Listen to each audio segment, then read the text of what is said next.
5-game road trip. They have to make it up next week in Charlotte, New York, when they take on the Knicks, Nets, and of course the Hornets here. Monty Poole, our Warriors insider here on NBC Sports. I'm rattled right now. I'm rattled. Come on, let's get this together, man. NBA champion Festus Ezeli. I am Bonte Hill. I am rattled right now after the Warriors failed to win their 6 in a row, which would have been a season high. But the non-Steph minutes tonight, minus 19, and too many turnovers down the stretch there, and they fall to the Sixers, who give them credit. They were hungry tonight on national television. Well, the Philadelphia 76ers are one of the worst offensive teams in the league. And tonight, the Warriors just let the role players get crazy out there. Quentin Grimes, Kelly Oubre, former Golden State Warrior Kelly Oubre, really led the charge in the first half for the Philadelphia 76ers. The Warriors really had Steph, really the only person going in the first half. What do you have in the first half? He had 19 points. The other 4 starters had 17. 17 points. And so the Warriors were really struggling to get going. Steve Kerr tried different lineups. Even to start the game, this is the 34th different starting lineup the Warriors have had. Yeah. And Steve Kerr kept trying to plug and play different guys, different positions. Just wasn't enough. And the Warriors, they wish they can get back at least 11 layups tonight. They missed so many different layups. Yes, you gave up these points. Yes, your defense let you down. But the layups, that one is hard to imagine, Monty. Layups have been a season-long problem, though. Admit it. It's hard to deal with that one. But yeah, as the season goes on and you get down to the final 6 weeks of the season, you can't be missing layups. But tonight, you understand why they went after Jimmy Butler. You understand why they paid him as much as they paid him. Because this is what you saw a lot of before he came. You saw Steph take a seat, and all of a sudden the offense would just go flat. And the same thing happened tonight. They were up 6 when Steph took a seat. They were down 5 when he came back. And then they tied it again, but they didn't take over. You know, they didn't have command early. But the bottom line is that you want to make sure your team has a chance to win every game. And you want to make sure that you can have a chance to win in non-Steph minutes. The first thing Steve Kerr said when he got Jimmy Butler said, he's going to play all the non-Steph minutes. Then there was the one game when he didn't do that, and the team made a comeback. I think it was Houston, made a comeback, and Steve said, okay, I'm going back to Jimmy with all. Well, tonight, no Jimmy at all. So the non-Steph minutes were up to everybody else, and nobody came through. And so you look at this game tonight, and you miss all the layups. You look terrible in the non-Steph minutes. You add it up and you lose a game. Minus 19 in the non-Steph minutes in the first half. They're up 30, first quarter, they're up 30-24. Steph exits the game with about 2:07 left in the first quarter. He returns to the game 7 minutes and 21 seconds later. Next thing you know, the Warriors are down 5 as they scored only 7 points in 7 minutes and 21 seconds. And they fall to 1-22 when trailing after the third quarter. That's a problem they have to rectify down the stretch here. But let's pick up the tape, crunch time tape here, as the Warriors did fight back.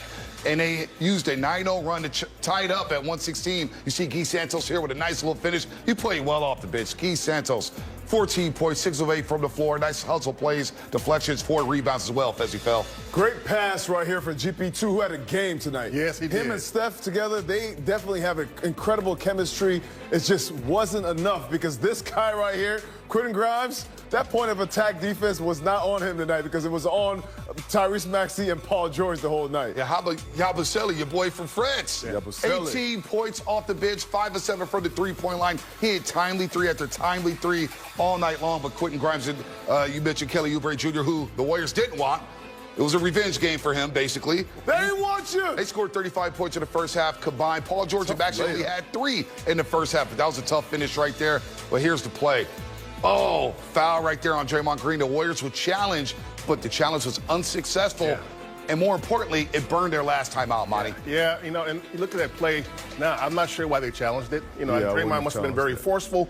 But when you look at the replay, you can see that this wasn't one of those kick-out situations. And so, and they could really have used that timeout. This was the shot of the game. PG, Paul George right there, Monty. That was a night shot. He scored 14 of his 17 in the second half, and the Warriors dropped this one to the Philadelphia 76ers, who are 1-10 in the month of February. But it is March Madness now, right? So it's a new calendar. They're looking to get into that 10th spot. But the Warriors had an opportunity to move up 2 games on the Dallas Mavericks, and they blow that here, so they'll have to bounce back Monday against the Hornets. You wasted some really good play by Steph and Gary Payton II.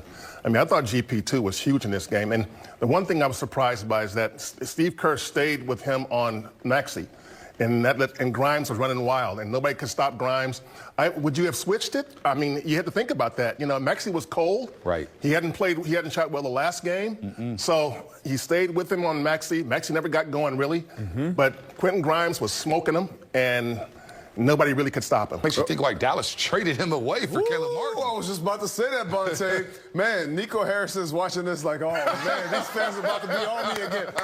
Quentin Grimes tonight, coming off the bench, he was terrific. You know, his speed, his athleticism. You said that from the first possession of the game. He drove by somebody. I think it was Quentin Post to start the game. Yeah, like, it's going to be a tough matchup. He's got speed, he's got size, he's got athleticism. He missed some tough free throws, which could cost him at the end of the game. But at that point, he already had 40-plus points. He did his job tonight.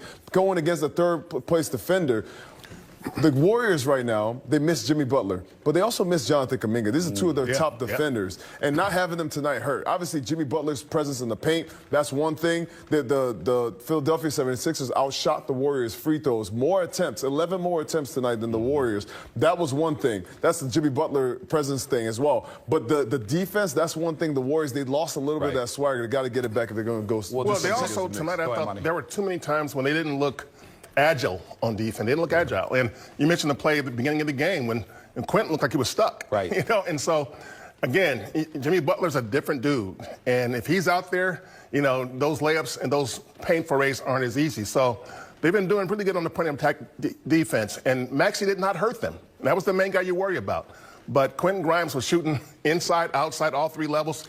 He got going. Okay, I'll say this. In all the middle of everything, I loved the fact that Quentin Post, Moses Moody, Gary Payton II, all these guys got really big minutes tonight. Without Jimmy Butler, there's a lot of minutes available for guys. They played crunch minutes, and that's going to be really key for them. There's some mistakes made at the end of the game. Draymond tried to pass it right back to Guy Santos at the end of the game.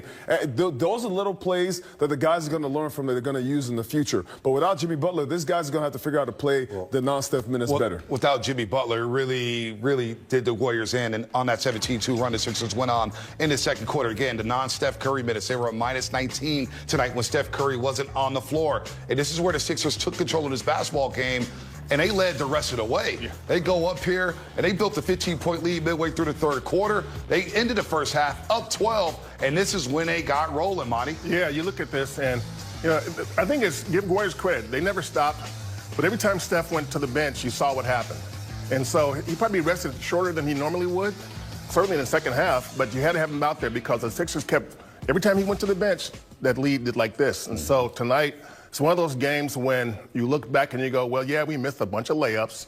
And I mean a lot of layups. And some of those layups were uncontested. I mean, Draymond missed at least three that were right there and nobody defending him. So, but there were some mistakes late in this game, too. I mean, Buddy Hield, you know, going over to defend somebody he's double teaming a guy in the corner when he left somebody open. Paul George. Yeah, you don't do that, you know. And so there's some mistakes you make, and in the end, you know, the Warriors, they asked for this loss. Yep, no doubt about it. Quentin Grimes, that's why they lost. He had a career high 44 points, 18 to 24. He was 8 of 9 in the first half, and he kept it rolling. Đón chào các bạn đến với kênh YouTube của mình. Bây giờ mình sẽ đi tô màu để cho các bạn cùng xem. Trên tay mình đây là những sản phẩm mình đã in sẵn để mình tô màu. Mình sẽ tô những bức tranh thật đẹp để gửi tặng đến các bạn. Và không thể thiếu đó là chiếc điện thoại để mình quay video, giá đơn điện thoại, và đây là bút sáp màu. Bây giờ mời các bạn cùng theo dõi quá trình mình tô màu. Và mình mong rằng các bạn đừng quên ấn like và đăng ký kênh để ủng hộ mình. Cảm ơn các bạn rất là nhiều. Tiếp tục đấy, cấm một chả vào rồi đi. Vào rồi nhưng mà Tiếp tục tô màu nhé. Tiếp tục.